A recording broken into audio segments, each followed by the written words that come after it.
क्या चीजें सामने आ रही हैं? देखें, पहली बात तो यह है कि बड़े अफसोस की बात है और बड़े दुख की बात है कि जिस तरह से ये ट्रायल किया जा रहा है। मैं बड़ा वाज़ेह तौर पर आपको कहना चाहता हूँ आज कि इमरान खान साहब को इस केस में जल्दी से जल्दी सज़ा देने का प्रोग्राम बनाया गया है और दिल जो है ना वो खून के आंसू रोता है जब हम अपनी आंखों से देख रहे हैं कि किस तरह इस मुकदमे को सीक्रेट तरीके से चलाया गया। पहले सीक्रेट तरीके से गिरफ्तारी डाली गई, फिर सीक्रेट तरीके से रिमांड हुआ और अब सीक्रेट तरीके से कार्रवाई करके इस केस में सजा देना चाहते हैं। लीगल टीम को अदालत ने इजाजत दी, 12 रुकनी लीगल टीम जाएगी और केस अपना लड़ेगी। वड़ाई साहब जो सुपरिटेंडेंट है जेल, वो जनाब उधर से अदालत को मिसगाइड करते हैं। जब अदालत लगती है कोर्ट के अंदर, जेल के अंदर, वो कहते हैं कि जी सिर्फ 1-2 बंदे हैं जो बाहर खड़े हैं, बाकी है ही कोई नहीं। 2 दफा या 3 दफा जाकर वो यही कहते हैं और फिर लीगल टीम पूरी को जाने की इजाजत नहीं दी जाती। लीगल टीम जब अंदर जाती है, अंदर का हाल ये होता है कि एक कमरा है जिसमें अदालत लगी हुई है और उस कमरे के अंदर ही एक वो जेल नुमा एक ग्रिल है जिसकी दूसरी तरफ इमरान खान साहब को खड़ा किया गया। कोर्ट के अंदर नहीं आए, वो उस ग्रिल की दूसरी तरफ ही खड़ा किया गया और तमाम लोगों ने ये कहा कि ये आप क्या कर रहे हैं, क्यों नहीं अदालत के अंदर इमरान खान साहब को ला रहे। तो किसी हुक्म की वहां पर तामील तो होती नहीं है। अदालत हुक्म करती है, ये लीगल टीम जाएगी, उनके ऊपर एफआईआर दर्ज कर दी जाती है। अदालत हुक्म करती है कि इस बंदे को रिलीज कर दो, वो नए मुकदमे में गिरफ्तार कर लेते हैं। तो कानून तो है नहीं। आज प्रॉपर तरीके से बात करने की भी इजाजत नहीं थी वहां पर कि इमरान खान साहब से लीगल टीम बात कर सके। उनको नहीं लाया गया उस कमरे के अंदर, उस ग्रिल से बाहर ही खान साहब को रखा गया और उसी कंडीशन में रखा गया है। उनके ऊपर पाबंदियां, सख्तियां दिन ब दिन बढ़ा रहे हैं। उस सेल में रखा गया है जिसके पास ना कोई जा सकता है, ना उनसे कोई बात कर सकता है और एक लम्हे के लिए मूवमेंट के ऊपर उन्हें पाबंदी है। आवाम की आंखों में धूल झोंका जा रहा है कि बड़े जी इमरान खान साहब को रिलीफ मिल रहा है, उनकी बेल्स बहाल हो रही हैं और इमरान खान साहब जल्दी से निकल आएंगे। मैं बड़ा वाज़ेह कहना चाहता हूं कि कानूनी तौर पर एक लम्हे के लिए नहीं बैठ सकते। एक मुकदमा जेन्युइन नहीं है। ये साइफर वाला केस हमारे लिए एक बेइज्जती है, शर्म की बात है एज ए नेशन हमारे लिए कि बाहर से कोई धमकी देता है और हम उसके हुक्म की तामील करते हुए अपने वजीर आजम को भी हटा देते हैं और उसी वजीर आजम को जेल में भी डाल देते हैं।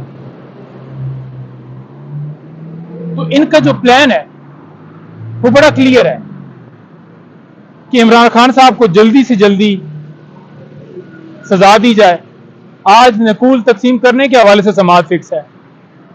हैरानगी वाली बात यह है कि 1 साल से ज्यादा टाइम लग जाता है जब चालान जमा करवाया जाता है। आम केसेस में इतनी स्पीड लगाई जा रही है, चालान जमा भी हो गया है, नकूल तकसीम करने के लिए भी डेट हो गई है, फिर फर्द जुर्म भी लगा दिया जाएगा, फिर ट्रायल मुकम्मल करके और सजा भी दे दी जाएगी। अदालत को आज हमने दरखास्त दी है कि हमारी गुजारिश है कि जेल जो है वो जेल के अंदर अदालत समाअत नहीं कर सकती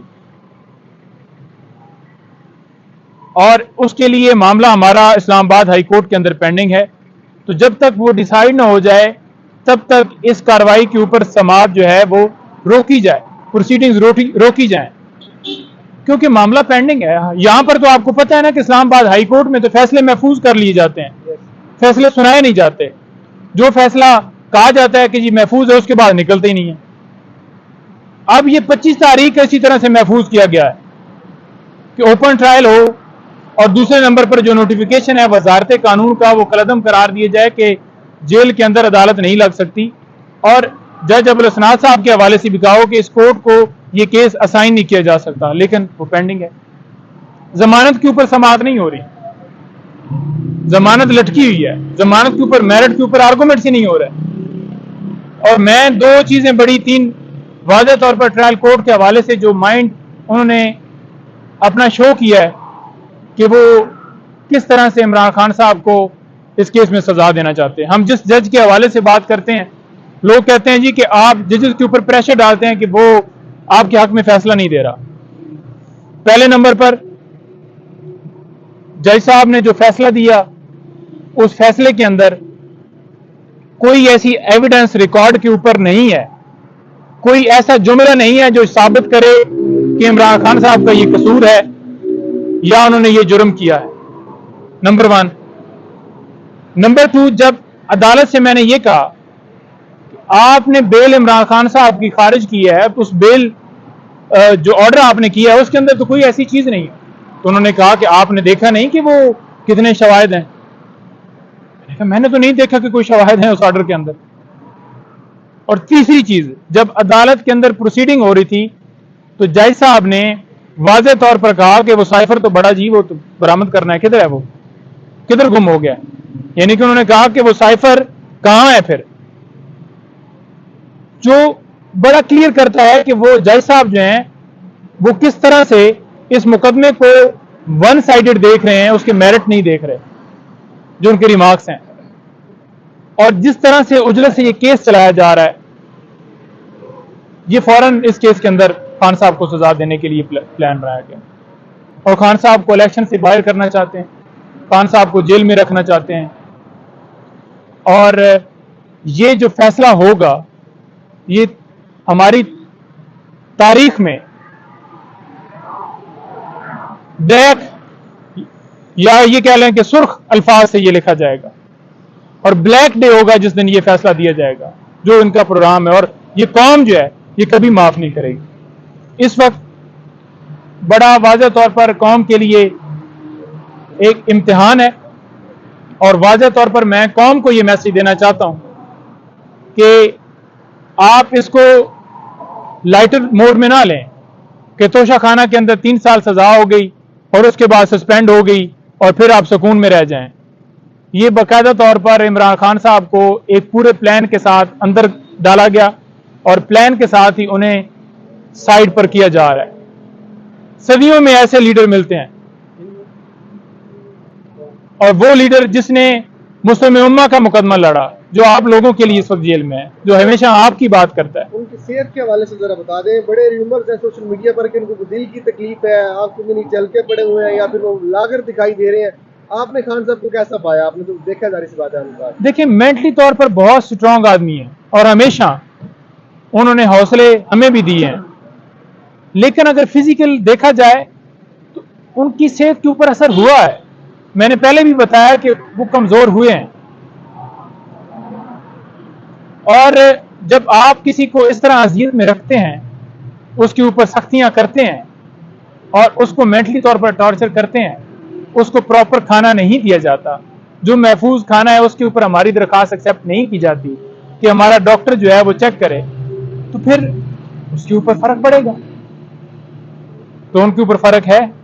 मैं इसलिए नहीं ज्यादा बताता तो क्योंकि फिर नून लीग वाले प्रोपेगेंडा करना शुरू कर देते हैं।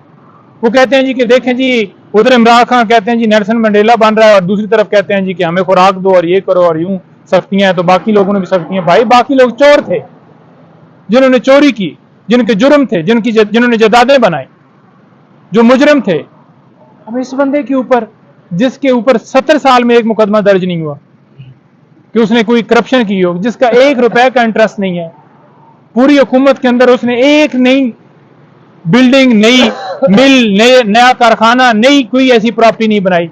सारी दुनिया के सामने रिकॉर्ड है। क्या मिला जी? एक घड़ी मिली है जो कि उन्होंने पैसे देकर खरीदी है।